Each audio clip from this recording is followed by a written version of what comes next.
दिनै गथ'सा सान। बे सानजों लोब्बा लाखिनानै 369 नं बेंटल अन्थाइबारि गुदि फरायसालियावबो गथ'सा सानखौ गाजा गोमजायै फालिनायखौ नुनो मोन्दों। खुलुमबाय। दिनै गासै भारत नाङैनो पन्डित जवाहरलाल नेहरूनि मुङाव गथ'सा सान फालिनायखौ नुनो मोननाय जादों। बेजों लोब्बा लाखिनानै चिरां जिल्लानि सिङाव थानाय 369 नं बेंटल अन्थाइबारि गुदि फरायसालियावबो गथ'फोरनि सावगारि आखिनाय आरो खन्थाइ आवरायनायनि गेजेरजों गथ'सा सान गाजा गोमजायै फालिदों। बे हाबाफारियाव अन्थाइबारि माया क्लाबनि आफादगिरि प्रिन्स बरगयारि, नेहाथारि अमिय नार्जारि आरो फरायसालिनि सामलाय आफादनि बिबानगिरि बिथांमोनाबो बाहागो लानानै फरायनाय सोलोंथाइनि सायाव गथ'साफोरनि गोसो थुलुंगाखां बिबुंथि लाखियो आरो बे हाबाफारिजों लोब्बा लाखिना गथ'साफोरनो चकलेट राननानै होयो।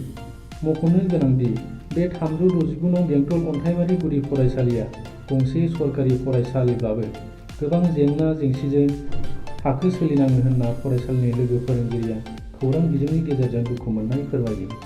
अदेबानि बे फरायसालियाव गोबां इनफ्रास्ट्राकचार जेरै वाल बाउन्डारि नांगौ आरो फरायसालिनि थिं आरिफ्रा गोबां बोसोर जानायनि थाखाय रिपेयारिं नांसिगौ होनना सरकारनिसिम खावलायहरदों। आरोबाव बिथांमोना खौरां बिजोंनि गेजेरजों मा फोरमायबावदों फै आबुङै मिथिना लायो। लोगोसे दिनै बे फरायसालि 369 नम्बर अन्थाइबारि एलपि स्कुल बेवहाय नैबे 14 नभेम्बर जायखौ गथ'सानि सान चिल्ड्रेन्स डे पन्डित जवाहरलाल नेहरूनि जोनोम सानखौ लोब्बा लाखिनानै बेखौ फालिनाय जायो। बे पन्डित जवाहरलाल नेहरूआ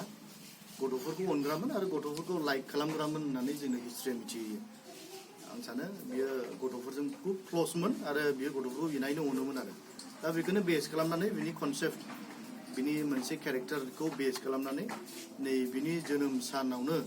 दिनै गथ'साफोरनि सानखौ फालिनाय जायो। दा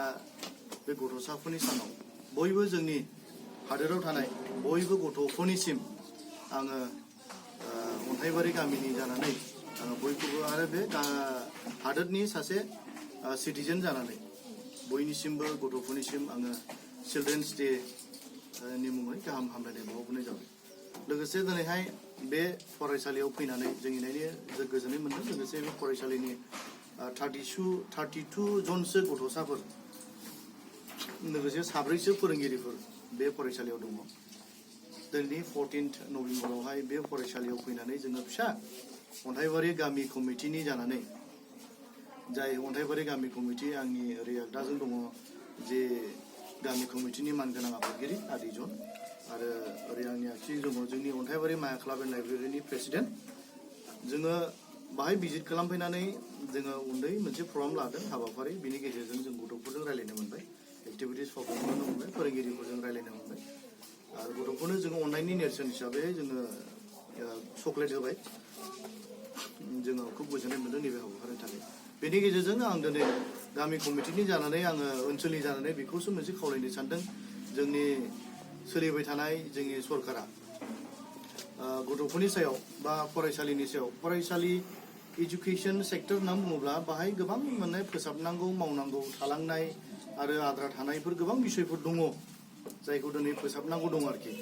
स्कुलनि प्रभिन्सियेलाइजनि खोथानो होन, फोरोंगिरिफोरनि खोथानो होन, स्कुल इनफ्रास्ट्राकचारनि खोथा होन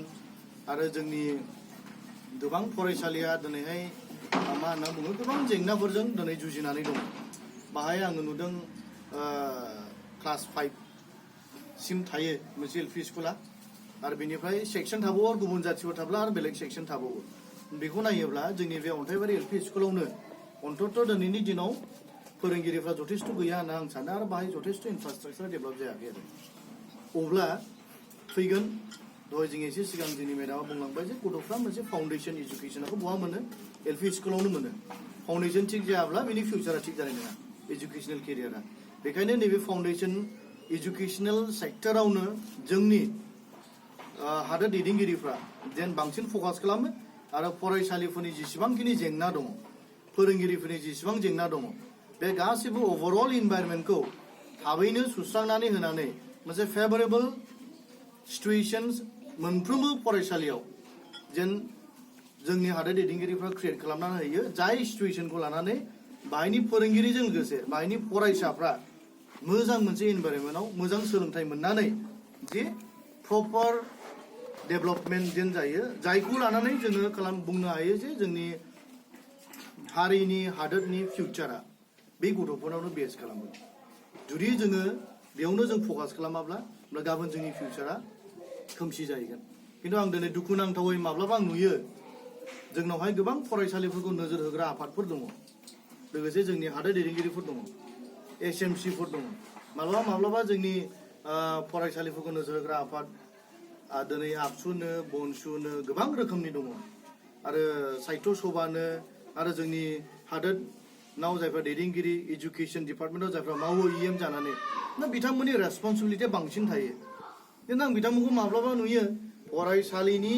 बिषयावहाय नोजोर होनायनि अनगायै बेलेग बिषयाव राजनितिकआव बहाबा समाजारि खामानि बेलेग खामानियावसो बांसिन गोसो होनायखौ जों नुनो मोनो दा बे खुब दुखुनांथाव बाथ्रा जुदि बिदि जायोब्ला बे एजुकेसन सेक्टरा मोनसे